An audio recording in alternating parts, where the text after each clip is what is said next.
Bible makasi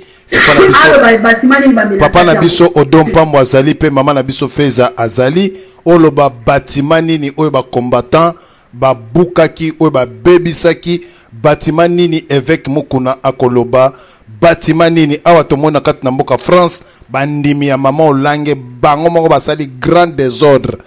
Alors pourquoi bolakeli bango mabete ya ba combattant nde bazali na batatate bazali na mai na makilate? Yesolo bandeko tomoni ndeko na biso grand combattant ya mboka ya France oyo bino nyonso boyebi na kombo ya Odon Mbo tozali na ye na nzela ya singa na ebite toyoka ye amemeli biso nini na 3W radio télévision lisolo eboto combattant Mbo topesi yo maloba. Oui, bonsoir. Oui, bonsoir papa na biso. Ouais, na kotika kana sujet parce que na bandé ko na komi kala mingité na uti hôpital après na kende quelque part na ye na kana landali solo parce que na yoka ke moment mukeme na banda ki vraiment na débité de na yeba quand même sujet zali nini parce que na yoki kama kambo ya soi-disant serviteur de Mukuna ndenge bino bozo benge pasteur évêque. Et bon, il y a un moment quand même naïba, ce qui si j'ai izalaki pour naïe to pour nalikamosusu, c'est ça. Merci papa nabiso egozala pe malamu pe totuna pe moi mituna na banzi thème nabiso ya mokolo mwalelo ezali tozali koloba les tozana sujet nabiso oyo bino combattant Mbo Odon Mbo na bandeko nyonso obo kendaki na église oyo évêque Mukuna il fallait ateya na banzi bo pekisaki ateya mais ekomaki maloba ya kolakela mabe côté ya évêque Mukuna alobaki mwa mingi alors bandeko ba chrétien mususu bamonaki yango mabe mais lelo dimanche witi koleka pamba te samedi tozalaki na bino na banzi oyebi bien be interview ona salaki bino dimanche oyo witi kolekana toyoka mama Olange bandimi batomboki na kati na église mpe basali mama na désordre mbila kwei kaka kuna na France yango siko motuna na biso ezali kotunana na bandeko ba combattant bandeko ba résistant bana mboka oyo ya ba combattant ezalaki bagangaki mokili mobimba mais sikoyo oyo bandimi ya mama Olange ba bombi yango balingi koloba te yango siko motuna na biso ezali ba combattant bazali bato te bandimi nde ya mama Olange ba bombi po bayebi ke ya bango ezali ba chrétien ba combattant nde bazali bato ya diabolo wana motuna oyo yoko kiko répondre biso Odombo o répondre biso mpe motuna mususu toko tuna yo voyage oyo lelo tomoni na bilili na ndeko nanga Roger Bongos oyo bolakisi biso mwa bilili ke bozalaki agressé ekozala pe malamu ata mwa mpoke muke mais tokoluka jour mususu to yamba bino en direct en duplex mpamba te boya kotalisa peuple congolais ba difficulté oyo bino bozali na yango mpe ndenge bozali komitungisama mingi na likambo etali mboka voilà oyo ezalaki mwa motuna esengelaki totuna yo eboto. Bon, merci beaucoup. Na question tout d'abord il y a liboso oyo tuningai pona concernant soi-disant avec Mukuna. Omoni bitumba oyo depuis biso to bandi yango je pense que ba radio trottoir ezebele bato ebele baza ko interpréter na ndenge na bango. Biso tozali tout d'abord bon likambo ya benga biso ba voyou moi je m'en fous que soki mutabengi na voyou. Tout d'abord soki mutabengi na collabo to bengi na très na ko kango mabe parce que muto ateki mboka za na valeur te. Donc biso tozali wana toza ko cibler biloko oyo ezali vraiment utile bato yo ba soutenir le pouvoir et occupation. Biso je pense que depuis to bandi ko boya musique wana oyo et memi le lombo kana biso na kati ya situation toza nango parce que yango peut contribuer bato bandi ko na biso wana oyo soi-disant ba musicien to bandaki ko luka bango bien avant le lobo yo kali kambo ko mabo parce que moto soko moni moto pelisi ndako ta bato amona kamilinga libanda c'est que na kati ya ndako wana déjà moto bandaki kala to bandaki ko luka bande ko wana to lobi bino boza ba leader d'opinion bozali na influence makasi na kati ya population congolaise situation za na kati ya mboka moto aza aveugle na biso nyonso azalité est-ce que bokoki kozwa ta une minute de silence te pour ça l'attaque non pour la commémorer même bande ko na biso yo bazo payer prix gratuit pour na mboka na biso Congolais barwande ba commission abattoir na kati ya Congo est-ce que bozo yo kata social likambo wana te mingi to bande ko kutana bango c'est pas la peine tout temps ba kombola bango Il a dit que tout n'y a pas de conseil naïe et donc il a attaqué bango zaki arrogance na orgueil. Ce qu'on est sur ah ndeko attaque une minute de silence t'es na podium bamiso bandeko ça so babino ngana ko beta misiki ngana lukambo makambo na bino on etalinga été. Musu ça ko lobo non tout d'abord makambo bino besoin ça biso toujours comprendre na ngote est-ce que makambo na vraiment biso tout aussi sango. Après tant que ko so ba mesure tant biso toujours ba mesure ndebino bomoni likambo mbala mo ebimi libanda to yekuluka makambo bele pe minoko bele ndenge interpréter makambo wana. Bon, pour le pasteur wana oyo lelo biso tozoboya bango bateya, je pense que oyo ki jamais a na kati ya poto to tuni pasteur moko oyo ateya ka na poto to boye ateya bazali te. Ba pasteur oyo bazaka awa na poto awa kote biso na ngai na biso na bande ko nyonso to vandi awa pasteur nini déjà yebisi bato ke no amona ki biso to ke ko yebisa ateya te. To tuni no bango te to toucher même pas bango. Pourquoi to toucher ba wana ya kisasa? Ba pasteur wana soki lelo baza na ba kombo wana je pense que mon frère oyebi ezali ngai na yo na bande ko nyonso nde to komisi bango na niveau wana. Ba pasteur wana bakendaki kozwa mbongo ya correction soki pe tolobi tozonga moke na Bible to kozonga pe na Bible parce que Bible ezali référence mobimba ya vie na biso bato. Soki totali Moïse na kati ya ndako Pharaon mukolo Moïse ayebaki ke non bande ko na yende za ba juifo bazo souffrir, je pense que Moïse a pesa ki position na ye. Mais les noms oyo mutulo la passer dans ce continent, sauf les gens dans la prison makala, ça fait maintenant 5 ans jour pour jour. Ils sont tout au biango. Parce que ba benga ka ba pasteur on a Théophile Mbemba. Toujours tanga ba kombo parce que ngana tanga ka mingi ba kombo na boya ko kende na ba tout non. Théophile Mbemba benga ka ba pasteur on a nyonso.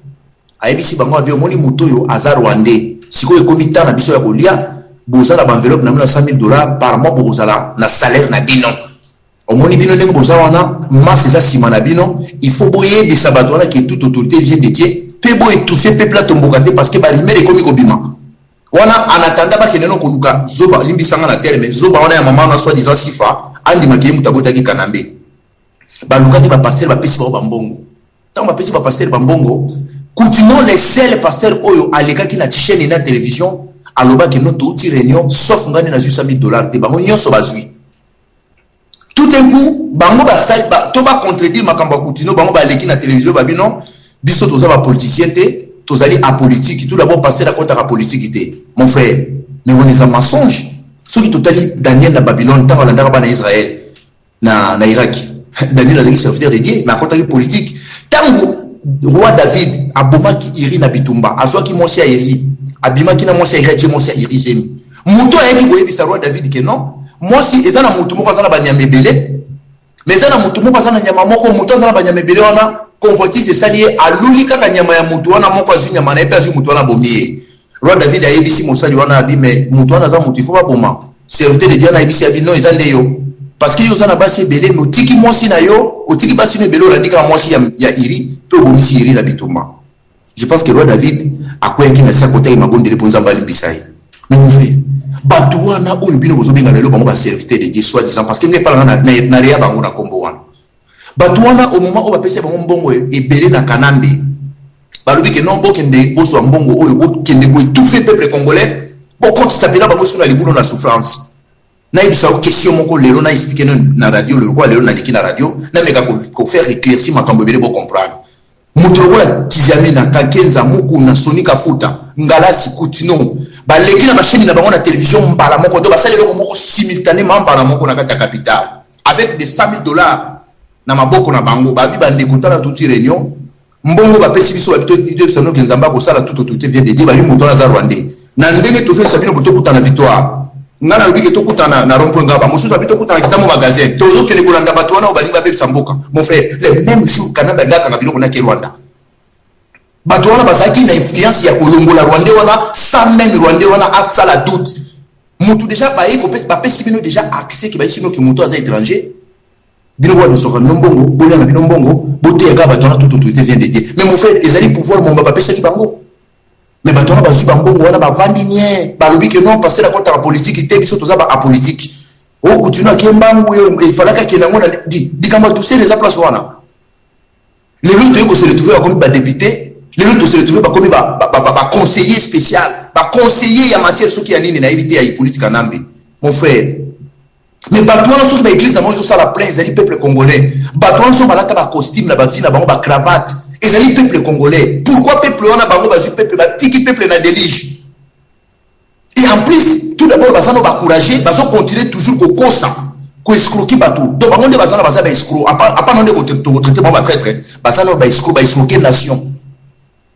Si les gens vont continuer côté à bateau. Et bon, et belé à peuple wana zoli lanzala nanzela mon frère. Bande qu'on a biso bazo kufa wana. Bango basana susciter toujours basaka na bible na maboko bazoteya. Bon, si vous avez un temps de que nous tous on a théâtre parce que depuis baïla la miracle on a poto tout le monde est en beauté parce que na mboka on est tous ça yo yebi bien on a poto so ko futi courante au futi maïté ba ko katelo na ngona mundele ko futa il faut futa facture est-ce que on est aux miracle depuis ba rwanda bazo violer bande kuna biso nani déjà qui au sa miracle na nord Kivu na sud Kivu tous on a besoin ba to sa miracle kuna ba bonde la bande kuna so ba comme ba invisible so ba rwanda ba pour violer ba mona ka bangote c'est ça miracle biso to lingi mon frère. Une chose dans la occupation, Kanambe a 2000% rwandais. Bah yebi yango très bien. Bango bato ba s'approcher avec Kanambe, ta ba solana Kanambe. Ngai na yo po otu na ngai odonza nani, otu na ngate. Tant de choses au monde que oza congolais. Bango moko na kuta na pasteur moko kiziamina, nazo ba vérité kiziamina na kuta na 2008 na Gare du Nord. Na tuni kiziamina na bi mutu wana zanani kiziamina yipsinga bi odon azaro rwandais. Ngabi mais pourquoi ozo komi député pour nani? Ote odon boti la fata na otika na kolongwa. Mais mon frère, de 2008 jusqu'à aujourd'hui, ça fait maintenant 3 ans. Parce que Batouana, bien que Moutouana Zarwande, mon frère. Si à quoi ça sert, tu peux savoir accès à côté à Kawa. Biso soto moni tozo ciblé bateau bateki mboka, toza ba voyou tene bazo benga, toza ba bololete. Donc tozo ciblé Batouana to. Merci et papa na biso Odombo pe manano. Na banzi bandeko binonyos tu bolandi. Oyo boyokaka ke ba combattant ya France ndenge biso nyonso tu na ba radio patriotique ba radio ya résistance ndenge bakoma kobenga biso ba voyou lokola ngai kutu dernier de voyou babengaka pamba te totelemelaka makambo oyo ya mboka lelo na ko permettre bandeko nyonso tu oyo bazali kolanda biso moto oyo akozala na motuna ya kotuna commandant Odon Mbo en direct de Paris atunaye liloba to motuna moko ndenge tolobaka atunaye ako répondre pamba te ezalaka malamu ko juger motuna mosika ezali mabe ndenge jibe aemba mais o approcher o eba idée ya ba combattant ya France ezali nini ngai moko DSV nazalaki le premier ya kofinga mboka France na Belgique ba combattant bazalaka te. Mais ceux qui na moni lelo bandeko na biso ba telemi na mboka ya France pe bazali ko ningisa ba ningisi pe Europe bino moko bomoni ba komi vraiment mi tout train po kokende liboso sa kokoma te mais bango ba na moto oyo mokili mobimbe telemi tondima idéologie wana pe bandeko to soutenir bango mais ko juger mutu na musika ezalaka nanu mabe ngala ko tuna motuna na ngai moko pe na koleka na bandeko ba profiter ba tuna motuna. Nabanzi combattant Odombo tozalaki na ona kati na Düsseldorf oyebi yango malamu tango oyo na tuni bino mwa ba interview oyo ezalaki na filmage malgré na nebimite ekobima nalingi na tuna ampleur ya ba combattant oyo ya Allemagne na manifestation oyo ya le 28 omona ki ampleur yango ndenge nini esimbi to esimbi te eloko nini ba combattant Allemagne bakoki ko améliorer Eboto. Bon, merci beaucoup. Tout d'abord, ngai na komaki na moi retard moké. Bon, au moni place déjà congolais a eu conscience. Congolais déjà ils ont la délégation mususu bazaki na kati Allemagne mais ba mususu ba utaki même Francfort, ba mususu ba utaki na Munich, ba mususu ba utaki par-ci par-là. Donc il faut ngai sauf déjà congolais comme na volonté wana o ils a autres zalaka nango te. To ba même pas pour s'atteindre nango. Ils allaient vendre des bossos qui, soit disant par musiciens, parce qu'ils commettent la musique dans le moment pour wana, tu vas faire un déplacement au bokeh pour soutenir les locaux et les produits de mon côté. Donc pour Nangaï, résident de Allemagne, victoire les alliés 100% parce que déjà volonté où les alliés wana, quand les alliés pour Nangaï vraiment réciter les alliés 100%, c'est ça. Merci. Récite les alliés 100%. Tous les Ghana et puis mon ami sont misés to pesa maloba. Maman na biso mise to pesio maloba. Pesaka longo na papa oyo en tout cas likambo to yokango metoye baka penza te na mozindo ndenge nini bandaka na nini fandaka na kati ya makambo oyo to yokango kaka lelo ya solo tozalaka toujours contre bato baza contre likambo donc eza bato ba kondanaki initiative wana. C'est vrai que biso to lobelaki to lingi yango mais toyebaki pena na mozindo nini esalaki te nini etindaki penza ya solo makanisi stili koyoka bato bazaki contre initiative wana que vraiment il fallait likamango eye banana poisa po biso ba congolais toza ko tambola on dirait miso bakanga biso to kotala malamu te papa DSV na mondo il fallait tika papa continuer sukolo po na monaki on dirait makamuso alingai ko bakiso kati na kati papa na DSV. Merci mama na biso mise na banzi commandant Odon Mbo tokoyamba e mokolo mususu vraiment oyo tokoyamba e en duplex na banzi tokoyokana na e mokolo ata jeudi to yamba ye ou bien vendredi tokoyamba e nde bokotuna mituna na bino pe akoyebisa bino oyo ezali kati na bango na kati na motema bana nyonso ya Congo bo soutenir bango bo zala na bango na idéologie wana pamba te Congo na biso esikolama tokei epa ya papa na biso mbala nkomi topesa yo maloba soko zana motuna moko epa ya commandant Odon Mbo. Matondo na opesa nga maloba na sepele mingi kasi naza na motuna te naza na ba félicitations po nga na eto za poso moko na ebe loko nga na koloba te na ko encourager kaka bato nyonso ndenge batelemaki ndenge alobi eza déjà pas autant mieux ko aider bango bapusana ke nasala commentaire là-dessus ndenge batelemaki mpona nga na beti bravo eza déjà signe moko oyo elingi koloba ete lobi soki batelemi le mosusu bakotelema 1000 fois oyo batelemi lelo omoni donc na koencourage bato nyonso baza na allemagne eza ka allemagne te bato ya mokili mobimba oyo bazosala mosala me namoni ke bato nyonso batelemi nabeti maboko matondo papa na ngai Odon courage ya mingi sala makasi oyo encourage bango so ozalaka na bango susu pour ke likambo ekende liboso. Eboto papa na biso mbala nkomi toleki epai ya papa na biso JP Ukanda toyoka ye motuna epai ya ndeko na biso combattant Odon Mbo. Merci papa DSV nalandi bato nyonso très bien na pesi félicitations d'abord na maman na biso mama Feza na pesi félicitations na mama Mise ndenge alobaki na kokota wa mais nazana mwa mukuse na ozala mukuse et puis na keye pa ya papa Odombo dans s'incliner devant yo. En tout cas merci mingi papa na pesi yo félicitations donc motuna penza ya kotuna ezate mais tokozela kaka émission wana o mokolo papa DSV akoyamba yo to yoka yo bon eloko na ko pona kosukisa pona kotika bino na zali na mabongisi mususu na yo sala wana ndaku mena kolandaka bino na matoi na kosenga ba congolais nyonso moto moko oyo nzambe akela akoki kopamela mutu mabe azate wana boye bango très bien sauf papa oyo aboti yo soki yo sali mabe wana akoki kopamela yo mais ezala ba pasteur ya l'église soki pasteur alobi na pameli ba combattant donc aza soro aza ndoki wana boye bango kaka na tangi kombo te mena lobi yango ezala bato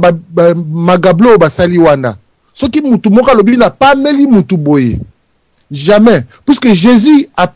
a pamelaki nzete na mama Mise na ndimi makambo lobi ponga na komaki na Israël na juin ya fois passé na komaki kuna na komaki tina nzete wana eska ya figue wana oyo nzete wana ekauka libela na tamboli na Bethlehem na tamboli na Israël mobimba wana ti parce que nga zaka croyant mais na moni magablo ndenge eza na Congo te biso nde to sombi magablo wana ya koleka donc vous comprendre nga soki na magablo ba église alors bandeko na ngai tozala na esprit ya discernement encore une fois nazongi epai ya papa na biso Odon le combattant ya France vraiment na musala bozo sala et c'est pas singa mingi na yoki yango papa merci nzamba pambola yo apesa makasi penza na biso po mboka na biso ça libérer voilà la suki ya papa DSV. Merci et papa na biso JP Ukanda na maloba oyo opamboli ndeko na biso Odon Pambo tozwi ndeko moko abengi na nzela ya telefone toyoka azali ko benga na mboka ni allo Allô, bonjour Papa DC, Patrick, Nazan États-Unis. Merci donc, Papa Nabiso Patrick na États-Unis. Ozana Maloba. Ok, Nalandi Papa Odon, en tout cas, Nalandi a félicité Papa Odon Mingi, mais quand on a la question, mon côté, Nalandi, les camo il est là qui va mon anzela, na bango ya retour. Tout le monde qui est moi flou, on a côté en douté, mais Nalandi Papa Odon éclaircir biso bateau, batata qui bino wana Papa Odon, poser qui numéro à plaque té, bateau na bomona qui bango té, muto a pété qui au mouni wana, en plus Nalimo peut sauter Papa Odon, mon ipine bobibi civilongi. Faut vous être très prudent, vous êtes très prudent, vous allez parce que biso tout ça il y a pas de même bien pour bimisi bilongi. Toujours encourager bino mais éclaircir biso un peu parce que bah tout ça bazalo bah les solo on est à le couteau il y a qui bino dimanche est-ce que vous qui plaque bah toi t'es pour mon qui va monter bah tu vas l'exi bino mindoki pour parka qui na repos bah il qui bino ndengeni ni sous pour mon réseau filé bino faut vous être prudent. Un peu toyé, mais pour le reste, en tout cas, félicitations aux gens à Facebook, mais répondre quand même sur Makambo, Toyoka qui est la Gibino dimanche. Merci, Papa Desi. Merci, Papa Nabiso Patrick. Il y a solo Papa Nabiso Don Okomakaka, mais tous les Kananano et pas il y a Maman Nabiso, Maman Feza, Topesa Maloba, Nde Toleki et pas chancelier. Ceux qui ont un appel à Motuna ou bien à féliciter Garandenge, Bande Kobaza ko féliciter Maman Nabiso Feza, Topesio Maloba. Merci Papa le Soudiana, en tout cas, on a la semaine à Rolobate. Merci na bo bakabaki déjà il fallait qu'il m'a le kata kinga il pas pe na zolo basuka la télévision na je pense que vraiment merci na suki karawana le reste on continue l'émission là mais merci beaucoup pour l'intervention pe ya combattant la biso Odombo Ndegeta intervenir pour apporter lumière qui na badoko c'est vraiment très important et là on a poussé là vraiment on a ba combattant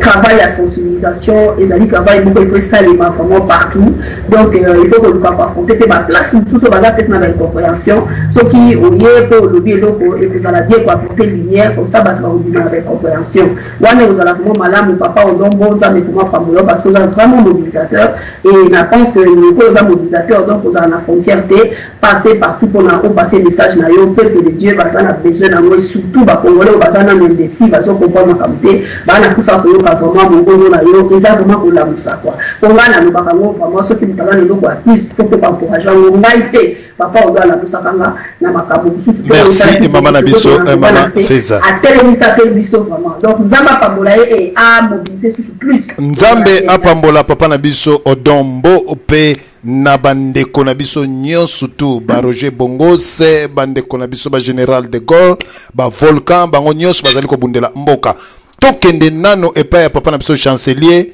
liloba na yo ko kolobela Papa Nabiso Odombo pamba te toza ko na souka émission. Oui, merci Bessiré, na ligne qui juste pardon. Nous remarqué, c'est comme si entre la structure où les gens surtout au niveau de la France, les gens ont moins malentendu moko où ils ont perdurer il est là. Dans l'exemple de moko récent, il y a Rex Kazadi. Avant la baïdé, ce qui bolandi baïdé wana, selon Mengaza Kolberero, c'est comme si les amis différents n'a baïdé où elle, entre guillemets, où papa Odon Dino Bozali, les autres des femmes. C'est-à-dire, moi j'ai un exemple moins précis, on a un problème de ça des femmes. C'est vrai que ça le dit que non, pour qu'on compte dans la salle, nous disons dans le stade, qu'on sommes habillés, et puis qu'on oblige une minute de silence, bah, de l'eau tandis que de l'autre côté, bah, le dit que non, vous êtes encore dans le stade de France à Zalaté, il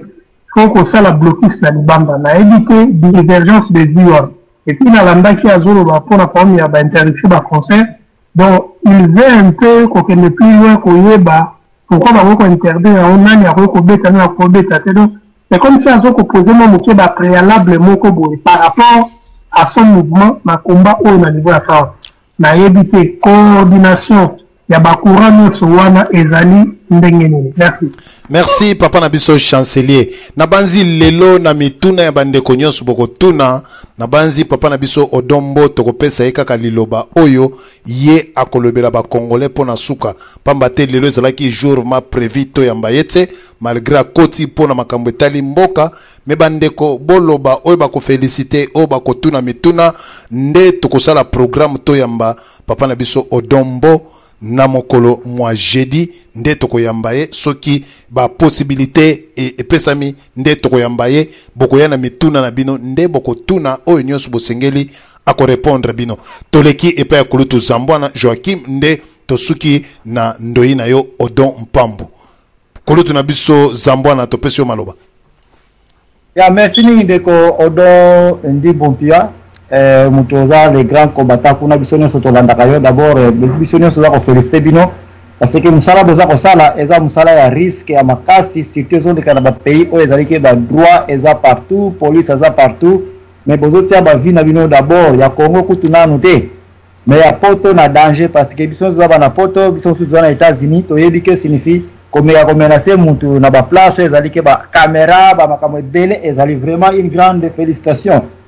Les makampi boza kosala à partir à Congo boza na lokumu ya kosala parce que article 39 ya constitution eza ko permettre batu basala ba grève eza na mukanda na bango eza baza ko permettre yango de hymne national na biso pesa ko ba peuple congolais longtemps courbé elingi ba ke ba konzi biso pe mingi na buzoberi. Maintenant quoi, dressons nos fronts, il faut vraiment tout dresser ba front na biso de les émissions présentées maintenant ko ya na ko meka un peu ko contrôler la situation ya pourquoi ba combattant bo senga ki pardon na tango bo mona ki moi erreur moko eleka ki na makambo etali papa Chichi na Kinshasa wana parce que quand on parle d'un combattant na bingi bo continuer ko yeba ete bozali ba miso kona bitumba soda senga ka pardon te mais soda comprendre la situation wana nde ko yela na explication pourquoi vous avez demandé pardon. Est-ce que c'est vrai bilongi wana esenga ki pardon eza bilongi ba vrai combattant net bino ba Odon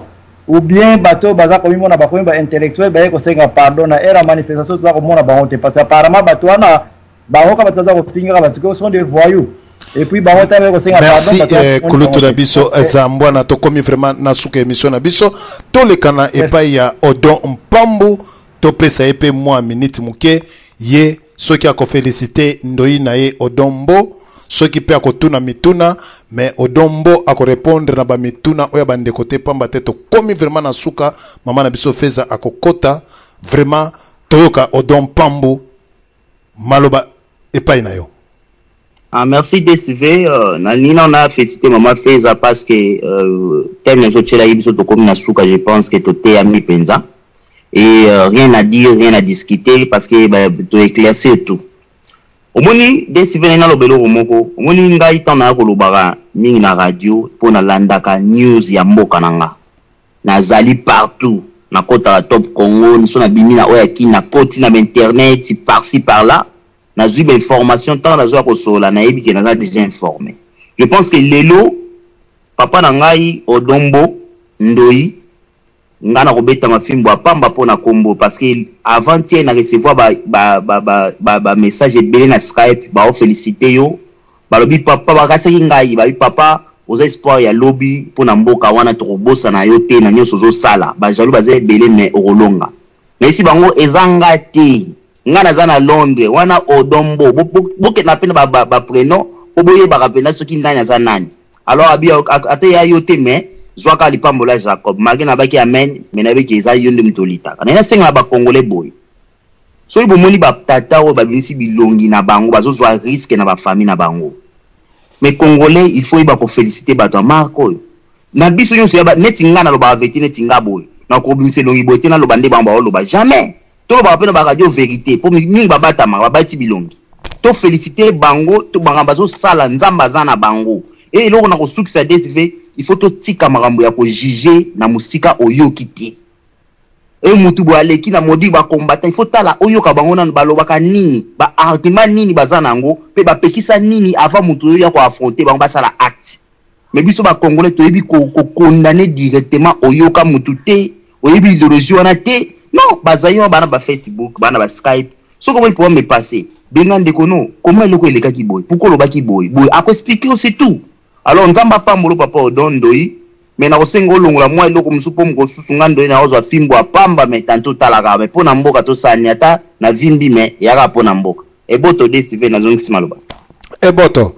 na banzi ibandeko tokomi na suka ya émission na biso pamba te na ngonga na biso ekomi vraiment na suka pe tokotika papa na biso Odon Mbo à s'exprimer moi 10 minutes kaka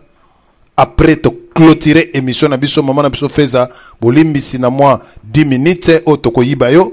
vraiment ce qui tokobakisa yango à s'exprimer aibisa peuple congolais ce qui rendez-vous jeudi tokutana kati na radio lisolo ba oyo pe ba lingi ko soutenir bango moralement, physiquement, financièrement. Ya solo bitumba o ezali pasi mais ezali ko senga lo boko moko esokolaka elongite. To le kanepa papa na biso Odombo to pesa ye liloba na ye ezali nini na ba congolais o balandi na mpoko malelo eboto.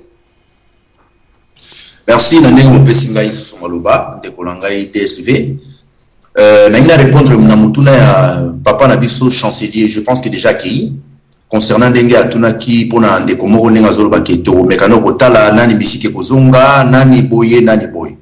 Je pense que une minute à silence oyo biso to singaka isa isusu na importance te c'est déjà passé et to lobi ke embargo oyo biso to pesi na kutana ki na David Monso azali ivoirien azali parmi ba producteurs azo sala ba production ya bato wana ba mission wana soi-disant ayebisinga bi depuis bo pesi embargo na bino vente ya musique na bino sikoyo ekomi na 3% sur 100%. Da cassette ezote kama isute. Biso toujours ça la résistance, toujours ça la lutte pour nous libérer Congo. Donc pour nous libérer mboka na biso toye awa tout d'abord nga naza opportunité te. Pe nazo ça la lutte te pour na bato ba yeba ngai. Non. Nazo ça la lutte oyo parce que papa na nga na mama na nga mokolo ba yoka ki makambo tango papa na nga bengi nga papa na nga na 78 ans. Ayebi singa bi na yoki likambo nga na bi kaka ndengo yokeza ndengo wa. Abi bon d'accord za mokolo sala ndengo yo moko omoni. Donc tant que ça to s'engager na kata lito yo, to s'engager na kata lito te poto ke ko négocier na moto ateki mboka pour intérêt na ye. Pe culture ezaka musique te photo yeba yango. Pe musique na mboka na biso ndenge za wana, to mona ka papa na biso ba grand kali ba betaka musique, bazalaka isusu te musique yango zo continuer. Musique na Congo eza lokola base ndenge vanda na Brésil. To lobi ke tant to pesi embargo moto ko négocier na moto azalité. Toko négocier na motute parce que toza na posa mboka on les a libéré biso toke ko cibler place o elalisa ki bato belé et pardon ne ki bato belé na kata distraction to lobi ke musique ekozonga après libération musique on a ekozala musique éducatif pe musique wana toko tia commission de censure o ekozala na gouvernement na biso moko ba congolais ekozala na suivi donc moto oyo akei pona akene ko négocier na musicien akozala te pe ekozonga kati. Parce que le nombre de personnes qui na Zénith, na Bercy, na Zénith, na Élysée Montmartre, bayoka ki message on na zo musala monoko nanga. Mokolo na tellement na seambula na zo kabola publicité na Château Rouge pour ba ya marche, je pense que boye bibilongi les kakawan. Toujours les loko moko teza makamba ba congolais, mais mutu oyo aza awan, quel que soit Odon, quel que soit ngando na Londres, arimo ke na Belgique, mutu aza na possibilité pour ba ke musique zonga, azali te même ngayo tozalité. Ngana lobaki Kabila dégage en Anzira zaki nga moko na ba yuna l'école mais lelo to moni Kabila dégage comme na Canada to moni Kabila dégage comme na Afrique du Sud to moni Kabila dégage comme na Côte d'Ivoire to moni Kabila dégage keti na Chine est-ce que nga odon na ça siko na possibilité ya kende ko empêcher biloko wane ke wana donc to lobi ke embargo ezali pe etikali musicien mon côté ata o na keka na sala playback ata o mekisa 2 personnes to ko boya o sala yango tout d'abord il faut que sabino que document officiel est bimi en France pendant 48 mois musiciens congolais mon côté pour jouer musique en salle parce que le gouvernement français a comme comme sambo on est moko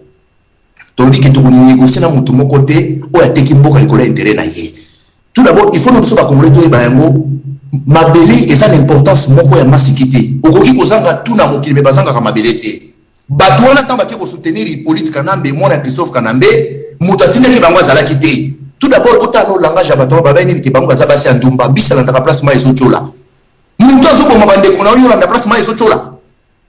Tolobi que non, et loko obiso tout ça on a besoin bandaka parce que na minute on a eu sa vérité, ce qui ngana leki na sala appel ya bateau. Ce qui bateau baye moké baye katam sur 300, tout descend. Donc bateau o ba pour ça la blocus et vous avez même ngate parce que jour tout zaki na Zénith wana nombre de personnes ngana mona ngamo pe kuti na zaki ya ukamo. Donc musique tolobi qui est parce que to pesi ba raison ni musique to boy yango to ça on a besoin to son raison marche en arrière to banda ko expliquer ba to pourquoi musique ezonga te tolobi que musique ezonga te lelo soko leki na garde no o kuta bana na biso ba manda ko traîner na garde no bazaka shooter basi là lelo e bana wana ba komi éduquer na bandako toujours ba félicitations même o ya bande ko na biso mususu ya basi na mibale bazo benga alobi que odo bana bazaki na ba 19 20 ans lelo bana ba komi poser babima resulté ba papa ba koma ki ba incapable ba irresponsable ce que comme jour wana samedi musique ko beta moi na ça déjà majeur ayebi so ki nazo kende musique yo papa otikana ndako ko mosala ka prière pour lobi na tonga zonga malamu mais lelo ba komi na kimia musique to lobi ki ekozonga te musique wana ekobeta te ba kende ko beta na kisasa kanambe so asala ba zeniti Hippolyte asala ba mo olef ya kanambe na kisasa ba tereza minene kuna ba zapela sa chanter na bango mais on a poto ezani na France ni na Europe ni na États-Unis ni na Canada musique tolobi esili musique on entend esili to yebi ndenge nini tolobi parce que biso to za bakolo mutu akoko expliquer mutu musique wana awa azati tout d'abord eloko mususu penga na koloba soko s'engager na kati ya bitumba oyo to yena ngote pour que les côtés mususu kende ko négocier général de Gaulle a négocié kana ba collaborer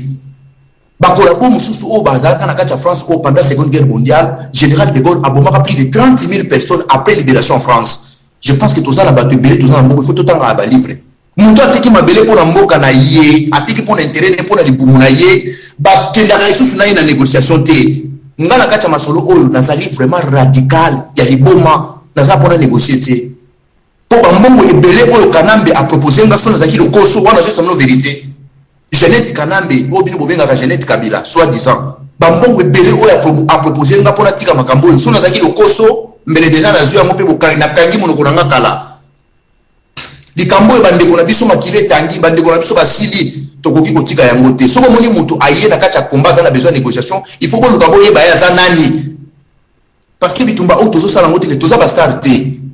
na moni ndeko nanga odopambu ndenga lobi abike ye po bimise longeza moi passe ndeko za na raison parce que especially na mutu nyoso te mukolonga na lakisa ki basala senite na bersi na bi musique ebeta mate eza na moninga na mo avanda na Lyon abenga kinga bi odobandi liboma mais soki ezaki liboma te mukolo biso to bimaki na nzela tozolo ba makambo wana je pense que tozaki mukene lelo quand même combat ekoli c'est ça ils a bien parce que ça makambo mboka parce que ba musu pe ba soki lelo la nime bande ko beli ba komi ko leka ba solo ba mingi la so ba bio donc to mona ki courage na ndi to mona ki biso pe foto bota courage wa de leka munyo so banda kana mutu moko mi balé après qui to ça na besoin musique beta na mboko hôtel musique on est ko beta na mboko pourquoi parce que musique on a oyebi ba to boni ba génération combien na mboka o baby ya bana na biso to botia à part non la génération Badouana baza influent la 2006 Bayembeli Kanambe. Merci papa Nabiso Odon. Encore plus tard. Merci merci papa Nabiso Odombo.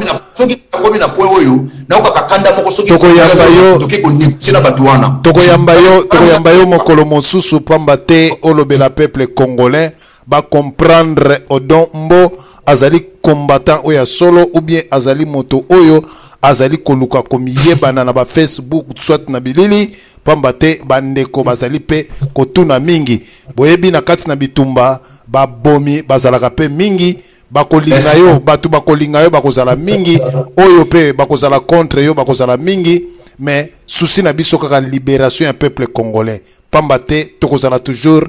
nasima mpe na liboso na bino pona kopanza sango. Merci na bandeko nyos obolanda kibiso sur la 3W radio télévision Lisolo ezala ki wabino DSV Diana sulufutu de vous pertel moto toujours na kati ya batu na masolo ya CNZT nde tokutani mokolo mwa vendredi na masolo ya CNZT. 3W radio télé lisolo.com